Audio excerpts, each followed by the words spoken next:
성도 여러분들 안녕하셨습니까? 네. 아름다운 연주. 이 밴드 팀의 이름이 뭐라고 그랬어요? 슈퍼밴드라고 그랬죠? 네, 역시 슈퍼답습니다. 제가 한국에 여러 날 있었지만은 이런 밴드를 본 적이 없어요. 네, 정말 아름다운. 연세에 비하여 연주의 실력도 대단하시고, 또 그 연주에서 나오는 그 음이 상당히 우리의 심금을 울리는 영성적인 그러한 찬양이었던 것 같습니다. 하나님 앞에 감사를 드립니다. 여러분들이 기도를 많이 해주신 덕분으로 제가 10여일 동안 한국 일정을 모두 잘 마치고 돌아왔습니다. 태계원 교회에서 지난 월요일서부터 지난 안식일까지 6일간 하나님 말씀을 증거했는데요. 태계원 교회는 그 삼육대학 부근에 있는 교회로서 성도 수가 500명 정도의 그런 큰 교회입니다. 정말 아주 얼마나 말씀들을 열심히 듣던지 제가 말씀을 전하는 사람으로서 감동을 더 많이 받은 것 같습니다. 제 생각으로는 우리 올랜도에서 계속해서 기도로 후원해 주신 여러분들의 덕이라고 생각을 하고 하나님의 은혜가 함께 하셨다고 생각합니다. 감사합니다. 그리고 그 다음 주는 제가 필리핀에 선교 자금을 좀 전달할 일이 있어서 선교 지역을 참석을 했고요. 또 여러분들께서 급하게 모금을 하셨지만은 아주 많은 헌금을 해 주셔서 우리 지영배 목사님, 순직한 목사님에게 자금을 전달을 하는 일도 잘 마쳤습니다. 제가 그 재림 그 마을에 보니까 우리 헌금 낸 이렇게 쭉 명단이 나오는데 거기다가 올랜도 중앙교회 그리고 가로하고 홍두표 이렇게 해야 되는데 홍두표하고 가로 열고 올랜도 중앙교회 이렇게 돼 있어가지고 제가 개인적으로 낸 것 같은 아주 잘못된 기록이 있어서 여러분들 양해해 주시기 바랍니다. 제가 송금을 할 때 그 표식을 제대로 했는데 그렇게 그쪽에서 바꿔서 그렇게 냈습니다. 여러분들께서 함께 하신 거라고 우리 하나님은 아시니까요. 예. 그래서 한국 돈으로 한 160만 원 정도가 전달이 됐습니다. 보니까 헌금이 총 그 짧은 기간 동안 모금을 했는데 1억 6천만 원인가 그렇게 모금이 되어서 미망인에게 전달이 된 것으로 압니다. 계속해서 기도해 주시면 고맙겠습니다. 자, 오늘은 우리가 오랜만에 다시 새 천사의 기별과 믿음으로 말미암는 의, 오늘 둘째 천사의 기별과 믿음으로 만난 일을 계속 증거하겠습니다.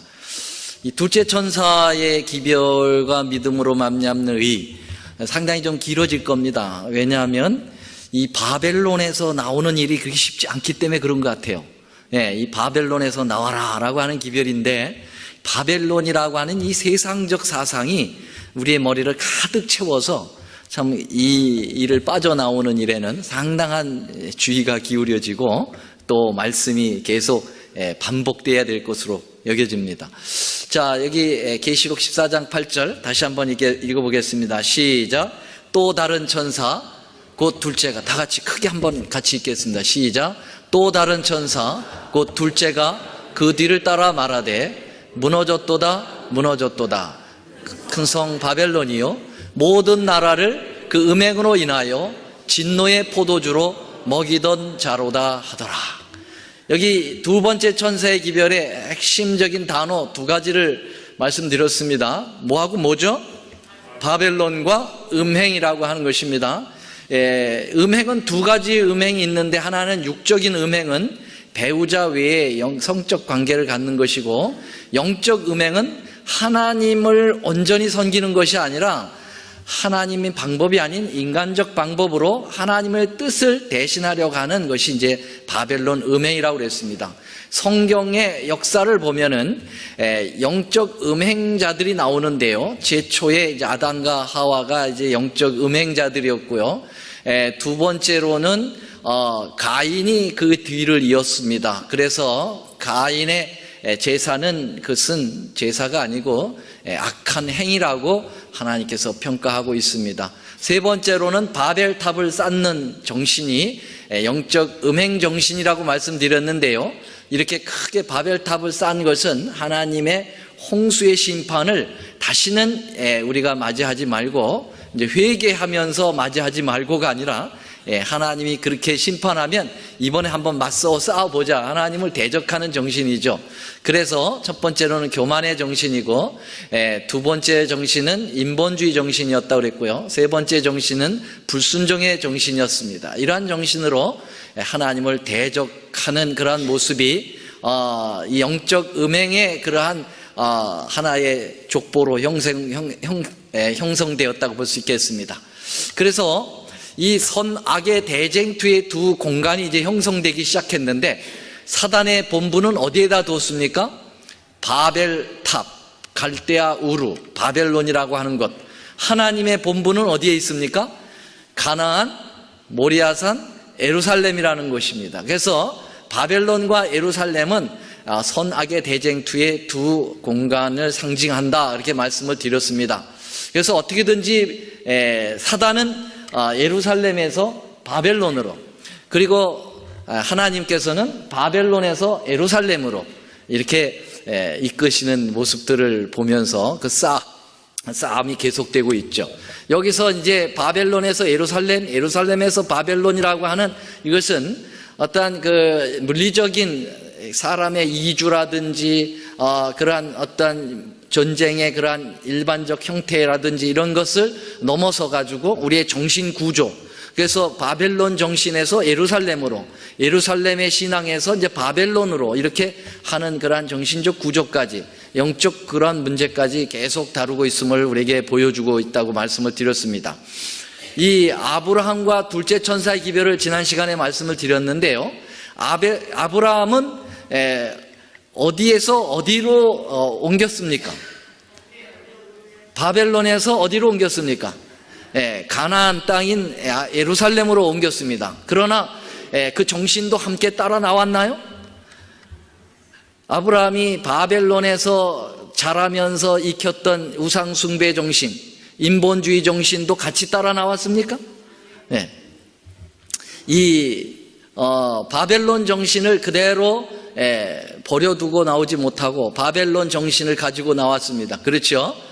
그래서 이 아브라함의 생애 속에, 초기 생애 속에서는 여전히 바벨론 그 정신으로 삶을 살아갔음을 우리는 보게 되는데, 뭐 그 대표적으로 하나님께서 약속한 후손, 이 사라를 통해서 나오는 자식을 통하여 이루어지는 이 메시아의 계보, 이것을 그들이 하나님의 그 은혜를 기다리지 못하고 하갈을 몸종을 받아들임으로써 행위로 말미암아 하나님의 계보를 이어보려고 하는 영적 음행을 저질렀죠. 그래서 이 아브라함의 그 머릿속에 있는, 물들어 있는 바벨론 정신을 완전히 빼버리기 위하여 하나님께서 선택하신 것이 바로 무엇이었습니까? 창세기 22장에 모리아산 사건을 우리 주님께서 계획하시죠. 그래서 모리아산에서 누구를 드리라는 것입니다? 독자 아들 이삭을 드리라고 하는 이 사건을 통해서 완전히 이 바벨론의 정신을 완전히 이제 빼버리고 하나님의 예루살렘 정신으로 가득 채우시는 하나님의 모습을 보게 됩니다. 아브라함이 이 시험에 성공했습니까? 승리했습니다. 그래서 그는 아들 독자 이삭을 죽이는 경험을 통해서 하나님께서 아들 예수 그리스도를 십자가에 죽으시는 그것을 그가 체험하게 되죠. 그래서 결국 이 인본주의, 사단의 정신, 행위로 말미암는 의의 정신이 바벨론 정신을 이길 수 있는 아주 중요한 것은 십자가의 예수 그리스도를 바라보는 것이라고 말씀드렸습니다. 그렇죠? 십자가의 예수님을 바라보면 볼수록 마귀의 정신은 사라지고 누구의 정신이 우리 머리에 들어옵니까? 하나님의 참된 행위의 아닌 의의 정신, 믿음의 의의 정신이 들어오고 우리가 믿음으로 승리하여 할 수 있다고 하는 사실을 말씀을 드렸습니다. 자, 이제 오늘은 서부터는 고대 바벨론과 둘째 천사의 기별, 그렇게 말씀드릴 수가 있겠습니다. 바벨탑에서, 그 다음에 아브라함의 바벨론 정신에서, 그 다음에 이제 고대 바빌로니아 정신으로 이제 들어옵니다. 이 계보가 계속 이어지죠. 바벨론을 하나님께서 나오라고 하는 기별을 통해서 하나님의 귀한 백성들이 나오고 있지만은 한 번 나오는 것이 아니라 역사가 계속되면 될수록 사단이 바벨론 정신을 또 강화하기 때문에 거기서부터 또 계속 나와야 됩니다. 그래서 이제 고대 바벨론이라고 하는 이 지역에 다시 한번 사단이 많은 하나님의 백성들을 거기다 포로로 집어넣고 계속해서 바벨론 정신으로 물들이는 사건이 이제 다니엘서에 잘 나타나고 있습니다. 그래서 이 고대 바벨론은 지역이 말씀드린 대로 바벨탑이 세워졌던 그 시날 평지, 갈대아 우루, 아브라함이 살고 있었던 그 지역의 큰 제국으로 이제 형성이 되게 됩니다. 이 초대 왕이 느부갓네살 왕이죠. 물론 그의 아버지 나보폴라살이 있었습니다만은 느부갓네살 왕이 어쩌면 바벨론, 고대 바벨론에 이제 기초를 놓은 아주 가장 위대한 왕으로 세워지게 됐습니다. 근데 이 다니엘 1장에 보면은 드디어 이제 바벨론에서 예루살렘이 아니라 이제 예루살렘에서 바벨론으로 이제 또 끌어가는 그러한 모습을 우리에게 보여주게 됩니다. 이 두 공간의 싸움이 역시 다니엘 1장에서 치열하게 벌어지고 있는데요.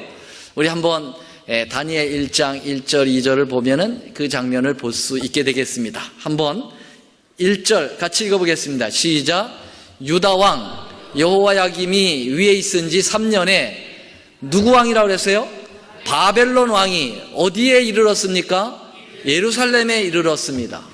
그래서 이 바벨론에서 이제 예루살렘으로 가는 것은 이 방향은 좋은 긍정적 방향이 아니에요.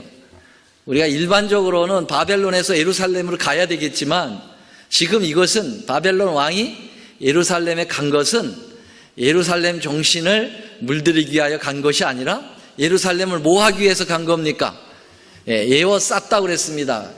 무너뜨리기 위하여 간 것이에요. 이 바벨론이 예루살렘에 간 것은 공격을 하고 예루살렘을 아예 무너뜨리려고 가게 되는 것입니다. 이번에 이제 2절에도 보면은 바벨론 그 다음에 또 하나님의 예루살렘과 또 바벨론이 나오는데요. 2절 한번 같이 읽어보겠습니다. 시작. 주께서 유다 왕 여호야김과 하나님의 전 기구. 여러분 하나님의 전은 뭐죠? 하나님의 전을 뭐라고 합니까? 다른 말로 하나님의 성전. 하나님의 성전은 어디에 있습니까? 예루살렘에 있습니다. 예루살렘에서 어디로 이제 갑니까? 그의 손에 붙임바되며 그가 그것을 가지고 어디로 갑니까? 시날 땅으로 갑니다. 시날 땅은 어디죠? 바벨론입니다. 그래서 이번에는 예루살렘에서 바벨론으로 가는 모습을 보게 됩니다. 이 두 공간의 이제 위치 이동이 재미있게 전개되는데요. 아시다시피 느부갓네살 왕이 예루살렘에 가서 예루살렘을 완전히 때려 부시고 특별히 사단이 가장 그 공격의 중심으로 두고 있는 하나님의 성전을 집중 공격하여서 성전을 무너뜨리고 그리고 성전에 있는 하나님의 거룩한 기명들을 가지고 바벨론으로 옮겨가서 바벨론에 자기들의 신 마르둑의 신 보고라고 해서 창고에다가 이제 집어쳐놓는 그러한 장면을 보게 되는 것이죠. 이 선악의 싸움이 이 두 공간을 사이에 두고 치열하게 벌어지고 있는 모습을 보게 됩니다. 자, 그러면은요, 바벨론으로 데려갔던 것은 하나님의 성전의 기명만 가져간 것이 아니라 무엇도 가져갑니까? 이왕이면 모든 걸 다 가져가려고 하겠죠. 그렇죠? 바벨론에 있는 예루살렘에 있는 것을 사단은 모든 걸 다 가지고 바벨론에다가 던져버리려고 하겠습니다. 그래서 제일 먼저는 이스라엘의 백성들을 체포해서 포로로 해가지고 다 끌고 갑니다. 물론 한 번에 다 못 끌고 가가지고 3번에 걸쳐서 끌고 갑니다. 1차는 605년, 그리고 맨 마지막에는 586년 BC에 이제 끌고 가는데요. 이렇게 3차례 거쳐서 끌고 가는데 이스라엘 백성들을 바벨론에 끌고 가가지고 다 뭐 만들었습니까? 노예로 만들어버려요. 그래가지고 그 바벨론의 엄청난 건축물을 자랑하는데 이제 바벨 성격은 항상 높이 탑을 쌓는 그런 정신이 있어요. 그래서 바벨 탑이 이렇게 쌓여진 것처럼 바벨론도 이 하늘 꼭대기까지 이렇게 탑을 쌓는 그런 정신을 가지고 있는데 그게 이제 에테메넨키라고 하는 고탑 신전을 바벨론을 보면은 이제 쌓았습니다. 그래서 지금 이라크 남동쪽 25마일 지점에 있는 그 바벨론 폐허 지역이 있는데 그 19년 동안 가서 고고학을 했던 독일의 유명한 신학자가 있는데요. 거기를 다 파헤쳐 보니까 그 바벨론 폐허에서 그 하부 구조들이 다 발견됐어요. 근데 하부 구조를 발견하면은 상부 구조를 추측은 할 수 있을까요? 어떻게 되십니까? 추측할 수 있을까요? 왜냐하면은 높은 탑을 쌓으면 쌓을수록 지하 쪽으로 더 많이 파야 됩니다. 기초가 파지 않으면 이게 싫어지니까. 제가 이번에 그 사경회 하면서 그 담임 목사님이 한번 명소에 좀 가보자고. 그래서 가본 곳이 어디냐면은 잠실에 세워진 롯데타워에 가봤어요. 123층이에요. 엄청나더라고요. 까마득한 꼭대기까지 맨 위에까지 올라갔는데 그래서 제가 거기에 이게 바벨탑 중에 또 하나로구나 그런 생각을 했어요. 바벨탑을 제가 올라갔다 온 사람입니다. 근데 그 타워 굉장히 123층인데 지하가 얼마까지 내려가냐면 뭐 7층, 8층까지 내려가요. 물론 거기다가 주차 공간을 만들려고 한 것도 있지만은 그만큼 기초를 깊이 팠다는 사실을 보여주고 있거든요. 그래서 이 에테메난키라고 하는 바벨론의 고탑 신전은 엄청난 높이의 신전이었어요. 이제 그런 것을 쌓기 위해서는 엄청난 인력이 필요하거든요. 근데 인력을 어디서 충당했냐면 예루살렘에 살고 있었던 이스라엘 백성들을 데려다가 그 일을 시킨 거죠. 그 다음에 이제 행인가든이라고 해서 고대 건축물의 불가사의 제7대 불가사의 중에 하나입니다. 어떻게 그렇게 높은 곳에 그 정원을 만들었는지. 행인가든이라고 해서 공중에다 달아맨 가든이다 이렇게 표현을 하죠. 그래서 공중가든이다 이렇게 얘기를 하는데 공중정원. 느부갓네살이 이제 누구하고 결혼했냐면은 저쪽 메디아 나라 아스티기아스의 딸하고 결혼합니다. 근데 이 메디아에서 시집온 이 미세스 느부갓네살이 우울증에 걸렸어요. 왜 그랬습니까? 저쪽 메디아라고 하는 나라는 오늘날의 이란이고요. 이란은 그래도 고온지대예요.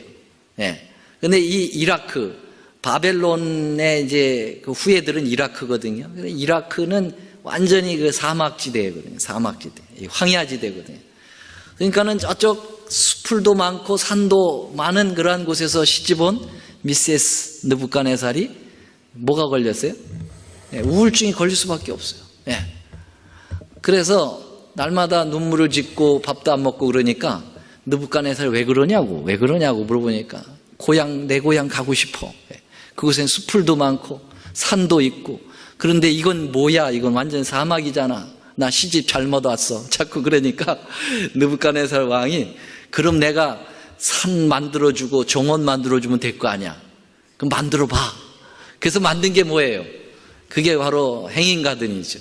그래가지고 높은 산처럼 이 흙을 쌓아가지고 산을 만들고 거기에다가 초목을 다 심었어요. 그런데 여러분, 거기에 광야에 무슨 물이 있어요? 예, 다 시들어서 다시 죽을 수밖에 없잖아요. 근데 놀랍게도 그 행인 가든에는 식물이 잘 사는 거예요. 예. 그러면 무엇이 되어졌다는 겁니까? 물이 그 꼭대기까지 되어졌다는 거예요. 그러면은 그 당시에 이 컴프레셔도 없고 어떻게 수압을 통해서 거기까지 물을 올렸는지 도대체 이해가 안 된다는 거예요. 오늘날 과학자들이 도대체 이해가 안 된다.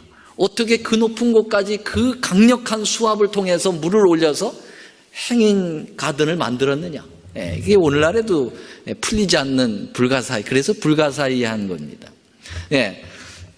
그렇게 건축을 하려고 보니까 엄청난 인원이 동원되어야 되죠. 그래서 이제 어느 그 노동력을 사용한 겁니까? 이스라엘 백성들을 사용한 겁니다.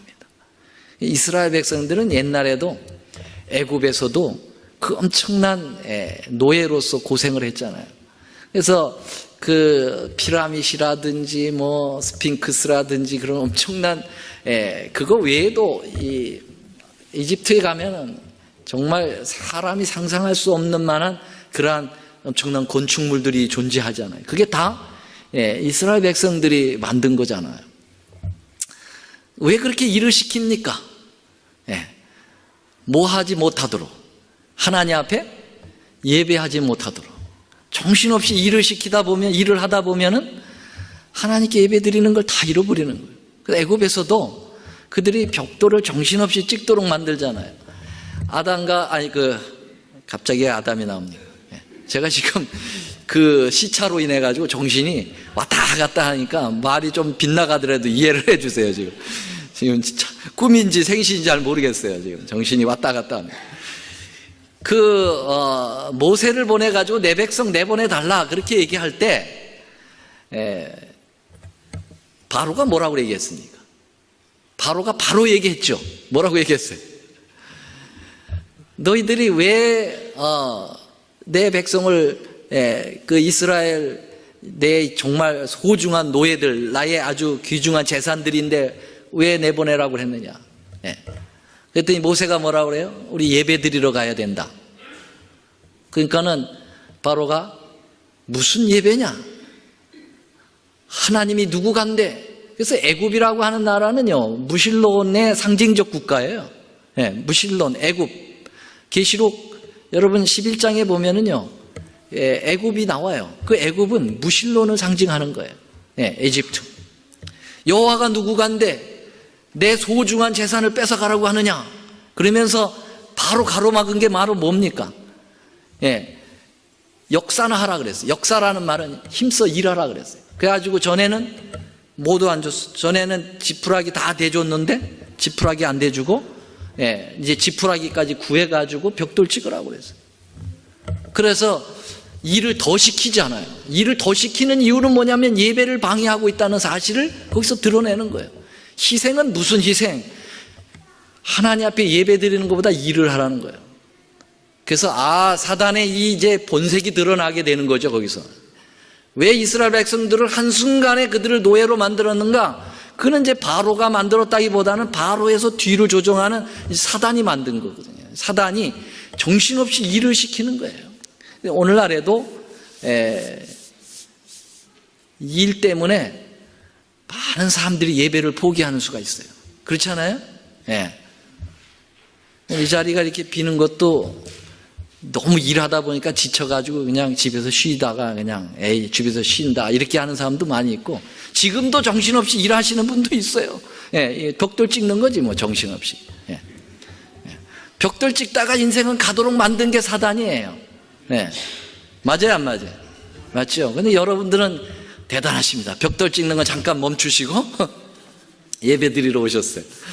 그러니까 이스라엘 백성들을 바벨론으로 또 끌고 간 거는 뭐냐면은 정신없이 일을 시켜가지고 예배 다 잃어버리도록 만드는 거예요.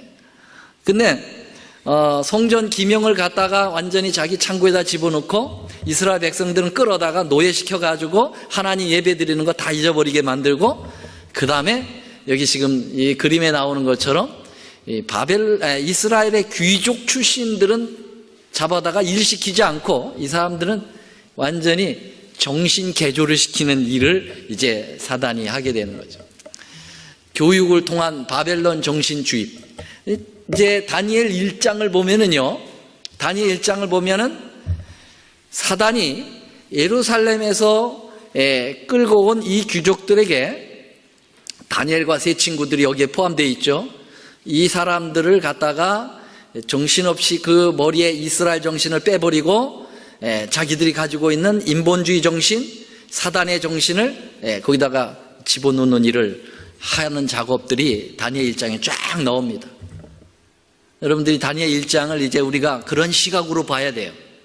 그런 시각으로 보면은 이 바벨론에서부터 어떻게 이제 다니엘의 세 친구들이 그 정신에서부터 나오게 되는가, 또 사단은 어떻게든지 그 정신을, 바벨론 정신을 집어넣는가 하는 둘째 천사의 기별을 이렇게 생각하면서 우리가 다니엘 1장을 좀 살펴봐야 되겠어요. 제일 첫 번째로는 이 귀족 출신들을 느부갓네살이 바벨론 국립대학 3년 과정을 에다가 이제 입학을 시켜놓고 풀 스칼라십, 전액 장학금으로 키우게 되죠. 아주 상당한 돈을 많이 들여서 정성을 많이 깃들여 가지고 느부갓네살 왕이 지금 이들을 교육시키고 있는 모습을 보게 됩니다. 왜 그럴까요? 이들을 잘 바벨론 머리로 다 세뇌시킨 다음에 이들이 이제 귀족이니까 이스라엘의 리더가 될 거 아닙니까? 리더가 되면 리더들이 이 모든 이스라엘 백성들을 다 바벨론 정신으로 물들일 수 있는 그러한 재능으로 키우는 것이죠. 다 그런 계략이 있는 것입니다. 그냥 공짜가 없어요. 여러분들이 사단이 때로는 노역을 통해서 엄청난 일을 통해서 우리를 갖다가 하나님 예배로부터 멀어지게 하고 하나님 정신으로부터 멀어지게 할 수도 있지만, 때로는 사단이 이렇게 아주 호의 정책을 씁니다. 아주 풀 스칼라십 장학금을 우리에게 줘가지고 세상에 재미 막 들이게 하고 아주 높은 자리에 올라가기도 하고 그런 아주 누가 보기에도 아주 부러울 정도의 그러한 위치에 우리가 돈도 많이 벌게 하고 뭐 이렇게 하는 호의 정책을 쓰는데요, 그것도 뭐냐면은 우리의 정신을 완전히 개조시키게 한 사단의 전략이라는 사실을 우리에게 가르쳐 주는 것이죠.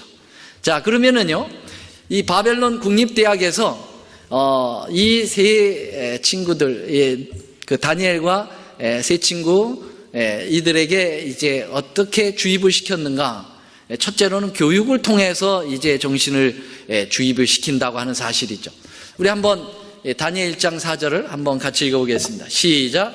곧 흠이 없고 아름다우며 모든 재주를 통달하며 지식이 구비하며 학문에 익숙하여 왕궁에 모실 만한 소년을 데려오게 하였고 그들에게 갈대아 학문을 가르치게 하였다. 누가요? 바벨론 왕이, 더 나아가선 사단이 이 하나님의 이 귀족 출신들, 아주 지식이 구비되어 있고 학문에 익숙하고 정말 왕궁에 모실 만한 아주 대단한 인재들을 끌어다가는 자기의 인재로 만드는 그러한 탈바꿈을 시도하는 모습을 보게 되는데, 갈대아 학문을 가르치면서 일을 하게 됐다 그랬어요. 갈대아라는 말이 무슨 말이라고 그랬습니까? 갈대아라는 말은 그 바벨론 지역의 그 커다란 하나의 프로빈스, 그 주 이름이라고 말씀드렸죠? 스테이트, 갈대아 스테이트. 그러니까는 바벨론의 그 지역을 넓게 이렇게 부를 때 갈대아라고 이렇게 부릅니다. 그러니까 바벨론 학문을 가르치게 했다라고 말하면 틀림이 없습니다. 바벨론 학문을 주입시키는 거예요, 머리에다가. 이 바벨론 학문이 바로 무슨 학문이냐? 이 바벨론 학문이 인본주의 학문이고, 그리고 하나님의 신이 아닌 마루둑이라고 하는 자기들의 주신의 그러한 학문을 집어넣는 것이죠. 이 바벨론이 이 학문을 통해서 그 정신을 이제 변조시키는 장면들을 보게 되는데요. 교육 40쪽에 보면은 하나님께서는 교육을 굉장히 중요시 생각합니다. 우리 한번 같이 읽어보겠습니다. 시작. 교육하는 일과 구속하는 일은 결국의 의미에 있어서는 동일한 것이니 이는 교육하는 일도 구속하는 일과 마찬가지로 능히 다른 터를 닦아둘 자가 없으니 이 터는 곧 예수 그리스도라. 우리 하나님께서도 교육을 너무너무 중요하게 생각하는 것이죠. 그래서 교육은 마치 구속의 일과 같다. 교육 이코르 구속이다. 구속이라는 말은 salvation, 구원이라는 말이죠. 그래서 하나님께서는 이 교육을 통해서 구원 사역을 많이 이루신다고 하는 사실이에요. 마귀는 하나님의 전법을 잘 알고 있어요. 그래서 하나님이 중요시하게 생각하는 것을 자기도 중요시 생각하게 하면서 자기 나름대로 또 그것을 이용하게 되는데요. 하나님이 이렇게 교육 사업을 중요하게 생각하니까 마귀도 교육을 통해서 자기 백성을 또 만들어 나가는 일을 같이 하게 된다 하는 것입니다. 그래서 우리 제7안식 예수 재림교회 3대 그 사업은 어떤 사업이 3대 사업입니까? 첫째 교육사업, 두 번째로는 의료사업, 세 번째로는 출판 사업인데 이제 선교 사업에서 이제 출판 사역까지 같이. 그래서 이 3대 사업이죠. 그래서 정말 우리 남은 교회가 있는 들어간 교회는 항상 학교가 세워지죠. 삼육학교가 세워집니다. 그렇죠? 삼육 대학원, 그 다음에 중고등학교, 그 다음에 초등학교, 유치원까지 삼육 교육이 엄청나게 실시가 됩니다. 그 다음에 우리 교회가 가는 곳에 항상 병원이 세워지는 것이죠. 올랜도 지역에는 뭐 그것이 우리가 아주 피부로 느낄 정도로 의료 선교 사역이 가장 강하게 이루어지고 있는 곳이죠. 그 다음에 이제 항상 출판사가 있고요, 선교 센터가 있죠. 제가 콩고에 한 6년간 가서 이제 선교 사역을 단기 선교를 6년간 갔었는데요. 그 아주 지질이 못 사는 아프리카 전체가 다 못 사는데 그 중에서 끝에서 두 번째가 세 번째로 못 살아요. 콩고가. 그러니까 하루에 밥 한 끼밖에 못 먹어요. 굉장히 불쌍한 나라인데, 그런데 말이죠, 놀라운 것은 학교가 그렇게 많아요. 우리 삼육학교가. 제가 갔던 지역은 부템보라고 하는 시인데요. 이 부템보 시는 우리나라의 수원보다도 좀 작을까요? 천안 정도 되는 시거든요. 아주 작은 시인데요. 그 시에 학교 수가 276개라고 하는 보고를 받았어요. 정말 저희들이 교회를 방문하면 교회 옆에 항상 학교가 있어요. 야, 정말 이 콩고는 앞으로 전망이 있다. 왜냐하면 그 아이들이 다 삼육교육 받으면서 올라오거든요. 걔들이 결국은 이 기별을, 진리를 받아들이면서 어린 시절을 보내는 거예요. 정말 이 남은 무리, 특별히 마지막 선지자의 기별을 잘 받은 나라구나, 그렇게 생각을 할 정도로 학교가 많더라고요. 왜 그렇습니까? 교육이 중요하니까. 하나님께서 이 마지막 시대에도 교육이 중요하니까 선지자를 통해서 교육을 중시하도록, 학교를 세우도록 한 거 아닙니까? 마귀도 자기도 교육을 시키는 겁니다. 근데 하나님의 교육은 무슨 교육이죠? 무슨 교육? 삼육교육이잖아. 그렇죠? 하나님의 교육은 삼육교육. 전인교육이라고 얘기해요. 하나님은 지덕체, 이 지육이라고 하는 것은 이 정신적 그러한 것을 통해서 멘털에서 이제 하는 교육이고, 덕육은 spiritual, 영적 교육을 하는 것이고, 그 다음에 체육은 physical이죠. 그래서 우리의 육체가 건강하도록 하는 교육입니다. 이게 이제 전인 교육이다. 그러나 이제 이 삼육 교육을 반대하는 사단의 교육은 무슨 교육입니까? 이 세상 교육이죠. 근데 이 전인 교육은 정말 모든 하나님의 백성들이 이 교육을 받아야 되는 것입니다. 물론 삼육학교 안 나왔어도 우리는 계속해서 이 교육을 통하여 이 교회에서도 이 교육을 계속 받아야 되는 것입니다. 근데 재미있게도 우리 예수님께서도 삼육 교육을 받으신 분이라는 거예요. 예, 어떻게? 자, 보세요. 여기 누가복음 2장 40절 보면은 아기가 자라매 강하여지고 지혜가 충족하며 하나님의 은혜가 그 위에 있더라. 세 가지가 있어요. 여기 아이가 자라며 강하여졌다. 그거는 지덕체 중에 어떤 겁니까? 지덕체 중에 어떤 거예요? 네, 체육이에요. waxed strong. 육체가 아주 강하다. 그 다음에 지혜가 충족하며, 여기 지혜는 지덕체 중에 뭡니까? 네, 지육입니다. intelligent한 것입니다. 예. 그래서 wisdom, 하나님께서 주신 지혜로 가득 찬 지혜. 그 다음에 하나님의 은혜가 얘기했을 때 여기 보면은 spirit 그렇게 나와 있어요. 예. 그러니까 하나님의 그 영적인 은혜가 그 위에 있었더라. 그러니까 예수님은 아예 태어나면서부터 그의 부모에게 자라면서 이렇게 삼육 교육을 받았어요. 예. 그렇죠? 예. 지덕체가 그대로 존재합니다. 2장 52절에 보면은 예수님이 좀 더 커 가실 때의 모습을 또 한번 지덕체가 나오는데요.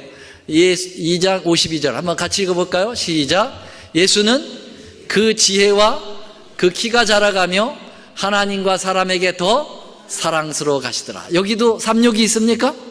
네, 그 지혜, 위스덤이 나오고요. 그 키가 자랐다, 이 스테이처가 자랐다는 것은 육체적으로 건장했다라는 것이고요.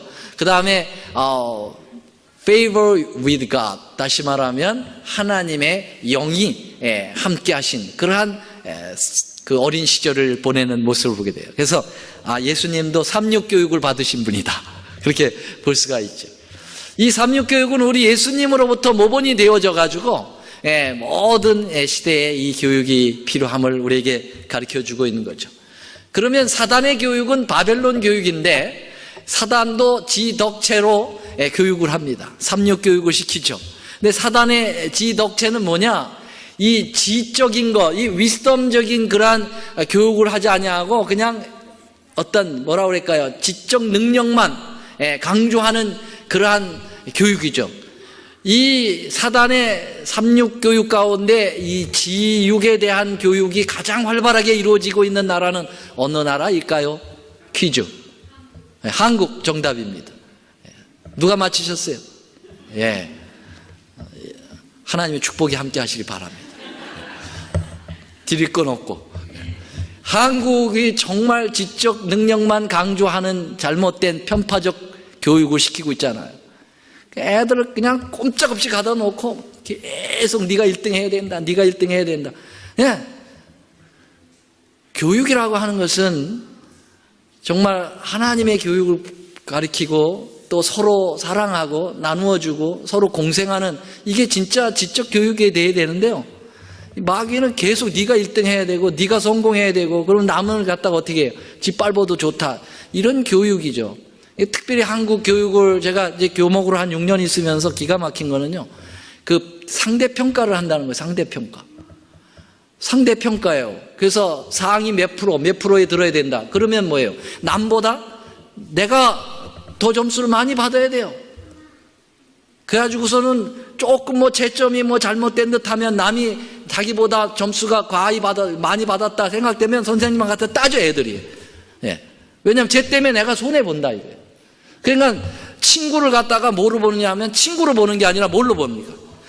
경쟁 대상으로 보고 적으로 보는 거예요. 이게 한국 교육이에요. 예. 이게 한국 교육만 그렇습니까? 하여튼 미국에도 다 그렇죠. 근데 심한 게 한국이라는 거죠. 이 마귀가 잘못된 교육을 통해서 얼마나 정신을 폐해시키는지 알 수가 없는 거예요. 예. 이렇게 세뇌된 사람들이 교회에 와서 이걸 바꾸려니까 얼마나 어렵습니까? 예. 덕육은 하나님 없는 교육입니다. 잘못된 과학으로 창조주를 부인하는 교육이죠. 예. 그래서 나온 교육이 바로 뭐예요? 예. 진화론이죠. 진화론을 가리키는 거예요. 이게 잘못된 덕육입니다. 하나님 없는 교육이에요. 예. 삼육 교육을 받으신 분은 아시겠지만 요새 삼육 교육도 많이 무슨 저기 되냐면 파행됐어요. 예, 많이 변질됐다 이거죠. 그러나 그래도 삼육 교육을 받으면 우리가 일주일에 3시간씩 성경 과목을 배우고, 그리고 채플이 있어요. 그래서 일주일에 2번 정도 예배, 전교생이 예배를 드리고, 아침마다 그래도 예배를 드리고 시작하고 기도하고 시작하고, 매 과목마다 뭐 요새는 타락한 교사들이 많아가지고 그렇게 하지 않지만은 꼭 기도를 하고 시작하고, 그렇게 하나님 교육을 시키는 반면에 세상 학교의 교육을 보면은 뭐 하나님은 없는 교육으로 먼저 시작을 하는 거죠. 이런 잘못된 덕육이 있습니다. 그 다음에 체육은 뭐냐? 사단이 만든 체육이 스포츠입니다. 스포츠를 통해 가지고 계속 상대와 경쟁해서 싸워 이기는 거죠. 서로 부딪히고. 일그러진 체육입니다. 하나님의 체육은 뭐죠? 하나님의 체육은 우리의 몸을 건강하게 하는 체육이에요. 노작교육이죠. 노작교육. 그래서 노동을 통해서 땀을 흘리면서 우리의 건강을 유지하고, 거기서 나오는 생산품을 통해서 또 우리가 섭취하면서 하는 그런 생산적인 그런 좋은 체육이 바로 삼육교육에서의 체육이에요. 그런데 온통 이 세상의 체육이라고 하는 체육은 서로 싸우는 겁니다. 경쟁하는 겁니다. 우리는 이러한 사단의 교육이 얼마나 잘못됐는가를 확인해야 되고 삼육교육으로 돌아가야 합니다. 이렇게 다 커서 어떻게 또 삼육학교를 들어가느냐 말씀드렸잖아요. 삼육학교 들어가는 게 삼육교육이 아니고 우리의 삶 속에서 삼육교육을 신앙생활 속에서 얼마든지 지금 받을 수가 있는 겁니다. 난 이렇게 나이가 많은데 무슨 교육이냐? 나이가 많을수록 교육을 더 하셔야 돼요. 왜냐하면 머리가 굳어져 있기 때문에. 그래서 이 삼육교육을 다시 돌아가야 되는 것이고, 그래서 이 사단이 다니엘의 세 친구들을 붙들어 가지고 계속해서 이 교육을 시키는 겁니다. 3년 과정 속에서. 그래서 정말 부모로부터 하나님으로부터 받았던 다니엘과 세 친구의 그 고귀한 정신이 이렇게 자꾸 흐려지도록 만드는 교육인데, 여기서부터 다니엘이 어떻게 이제 나오는가에 대한 것은 이제 다음 시간에 공부하겠는데요. 각 시대의 대쟁투 141쪽에 보면 루터도 이런 얘기했어요. 나는 각 대학이 만일 열심히 성경을 설명하고 이것을 청년들의 마음 가운데 인식시키지 못할진대 지옥의 문이 될까 두려워하는 바이다. 누구든지 그 자녀를 성경을 으뜸으로 삼지 않는 학교에 보내지 말기를 권면한다. 하나님의 말씀을 계속적으로 연구하는 사람들이 없는 교육 기관은 모두 틀림없이 타락하고야 만다. 이렇게 이야기하고 있습니다. 그래서 루터도 하나님을 가리키지 않는 교육은 사단의 교육을 가리키는 교육이다. 그렇게 아주 강하게 언급을 하고 있습니다. 어떤 분들이 삼육교육을 받아도 다 그렇던데요. 삼육교육이 제대로 받았으면 그렇지 않을 텐데 잘못된 교육에서 그렇죠. 자, 이제 다음 시간에는 식생활을 통해서 바벨론 정신을 다시 다니엘의 세 친구들에게 주입하는 이 장면들을 살펴보면서 우리가 또 선악의 대쟁투의 모습을 살펴보겠습니다. 오늘 여기까지 말씀을 마치겠습니다. 감사합니다. 사랑의 우리 하나님, 사단은 자기의 때가 얼마 남지 않음을 알고 우는 사자처럼 택한 자도 미혹해 하기 위하여 가진 방법을 다 사용하고 있음을 우리는 알게 됩니다. 그는 바벨론 정신을 하나님 백성들에게 물들이게 하기 위하여 교육이라고 하는 제도를 통해서 우리를 공격해 오고 있습니다. 아버지요, 저희들이 사단의 괴계를 말씀을 통해서 분명히 알고 물리칠 수 있는 힘을 기르게 하여 주시옵소서. 예수는 오직 우리의 힘이십니다. 예수님만이, 십자가의 도만이 바벨론의 정신으로부터 나올 수 있음을 우리는 배우게 되었사오니 오늘도 십자가를 의지하고 앞으로 전진해 나가는 우리 모두가 되도록 축복하여 주옵소서. 예수님의 이름으로 간절히 기도 올리옵나이다. 아멘.